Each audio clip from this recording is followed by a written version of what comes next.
நம் அரண்மனையில் நடக்கும் ஒவ்வொரு விஷயங்களையும் அந்த நம்பிக்கை துரோகி அந்த ஆங்கிலேயர்களுக்கு தெரிவித்துக் கொண்டிருக்கிறான். முதலில் நாம் அவன் யார் என்று கண்டுபிடிக்க வேண்டும். அந்த நம்பிக்கை துரோகி யாராக இருந்தாலும் சரி, கனவிலும் காணாத தண்டனையை அவனுக்கு அளிப்பேன்.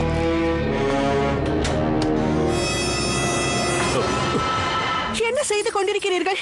யாருக்கு எதிராக இதை செய்கிறீர்கள் என்று நான் அறிவேன். போதும், நிறுத்து ஜமுனா. இனி நான் எதையும் கேட்க விரும்பவில்லை. நிலுங்கள்.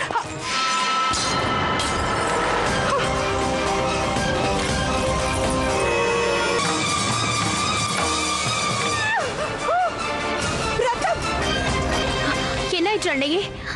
ஏன் இவ்வாறு கத்தினீர்கள்? மகாராணி அவர்களே, யாரோ எங்களின் அறையின் ஜன்னல் வழியாக இந்த மடலை எறிந்தார்கள். இது ஜோகன்பாகிற்கு அனுப்ப வேண்டிய மடல் அல்லவா? பிறகு இது இங்கு எப்படி வந்தது? சற்று முன்பு யாரோ ஒருவன் இந்த மடலை எங்கள் அறையில் எறிந்தார்.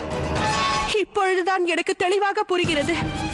உங்கள் முன்னிலையில் நாங்கள் குற்றவாளி ஆவதற்காக யாரோ செய்த திட்டமிட்ட சதிதான் இது. அதற்காகத்தான் மடலை மாற்றியுள்ளார்கள். இன்னும் உங்களுக்கு எங்கள் மீது நம்பிக்கை வரவில்லை அல்லவா? வாருங்கள், வாருங்கள் என்னோடு. இதோ பாருங்கள், காலடி சுவடு. அதோடு மகாராணி, அந்த நபர் வெள்ளை ஆடையை அணிந்து சென்றதை என் கண்களால் நான் கண்டேன். நான் தற்போதுதான் நீராடி வருகிறேன். எனவேதான் இது என் கையில். மகாராணி அவர்களே, குற்றவாளியின் காலில் 6 விரல்கள் உள்ளது தெரிய வருகிறது. காலில் இருந்த காயத்திலிருந்து வழிந்த ரத்தம் அவன் காலில் நிச்சயம் இருக்கு. இந்த சிவப்பு வர்ணம் வெறும் கோலப்பொடிதான், ரத்தம் அல்ல மகாராணி அவர்களே. அனைவரது காலச்சும் இந்த காலச்சோடு ஒப்பிட்டு சரிபார்க்க வேண்டும். நீங்கள் வாருங்கள் ரவுதுல்லாஜி அவர்களே, தங்கள் அழகான பாதத்தை எடுத்து வையுங்கள். என்ன? இருப்பினும் நான் ஊனமுற்றவனாயிற்று. அதை நிரூபிப்பதில் எனக்கு எந்த ஆட்சேபனையும் இல்லை. ஏ லட்டி, இங்க வா. சரி சரி, நீ செல். மகா மந்திரியாரே, இப்பொழுது தாங்கள். இல்லை மகாராணி அவர்களே, நான் குற்றவாளி அல்ல.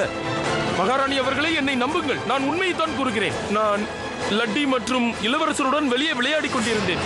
உங்களுக்கு நம்பிக்கை இல்லை என்றால் நீங்கள் அவரிடம் கேளுங்கள். உண்மையா தாமோதர்? மனு, அனைவரையும் நாம் சந்தேகிப்பதால் எதையும் சாதிக்க இயலாது. என்று நீங்கள் அனைவரும் என்னை தலைகுனிய வைத்து விட்டீர்கள்.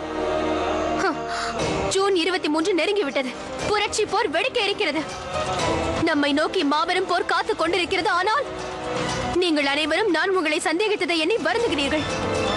எனக்கு வருத்தமாக இருக்கிறது. புரட்சி போரில் நீங்கள் எனக்கு உதவி செய்வீர்களா இல்லையா என்று எனக்கு தெரியவில்லை. என்னை தனிமையில் இருக்க விடுங்கள். இன்று லக்ஷ்மிபாய் தன்னந்தனியாக இருக்கிறாள். மகாராஜாவிற்கு கொடுத்த வாக்கையும் ஜான்சியையும் காப்பாற்ற எனக்கு சக்தி கொடு. சுதந்திர பாரதத்திற்கான போராட்டம் அனைவரும் மனதிலும் எழ வேண்டும். எங்கள் புரட்சி ஓங்க வேண்டும். மனு, சந்தேகத்திற்குரிய நபரிடம் என்னால் இப்பொழுது பேச இயலாது. எனது கவலை ஒன்றுதான் தாத்தியா குரு. யூரோஸின் இந்த படையை ஜான்சி செல்ல விடாமல் எவ்வாறு தடுப்பதென்று. தாத்தியா குரு, நமது நம்பிக்கையின் பாத்திரமான வீரர்கள் இப்பொழுதும் கான்பூர் பிரிட்டிஷ் ரெஜிமெண்டில் ஆங்கிலேயர்களின் படையில் வேலை செய்கிறார்கள்.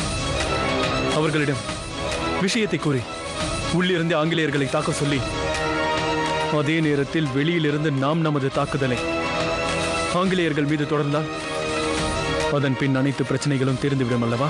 இது மிகவும் நல்ல திட்டம். அப்படி என்றால் சரி. இப்பொழுது நாம் ஆலோசிக்க வேண்டியது பிரிட்டிஷ் ரெஜிமெண்டில் பணியாற்றும் நமது இந்திய வீரர்களிடம் இந்த தகவலை எவ்வாறு சேர்ப்பதென்று. வணக்கம் மகாராணி அவர்களே, தாங்கள் என்னை அழைத்தீர்களாமே? தற்பொழுது நான் நம்பக்கூடிய ஒரே ஒரு நபர் நீ மட்டும்தான். உத்தரவிடுங்கள் மகாராணி அவர்களே. ஜோகன்பாக் சம்பவத்திற்கு ஆங்கிலேயர்கள் என்னை சம்பந்தப்படுத்தி கூறியதற்கான காரணம் ஜூன் 23 புரட்சி போரை தடுப்பதற்காக. அது நடந்தால் அவர்களுக்கு ஆபத்து. ஆனால் புரட்சி போர் கண்டிப்பாக நடக்கும். கர்மா, நீ உடனடியாக சென்று நம் புரட்சி வீரர்கள் அனைவருக்கும் இந்த செய்தியை விரைவாக கூறு. அவர்களை சந்தித்து அவர்களுக்கு நம்பிக்கை அளிக்க நான்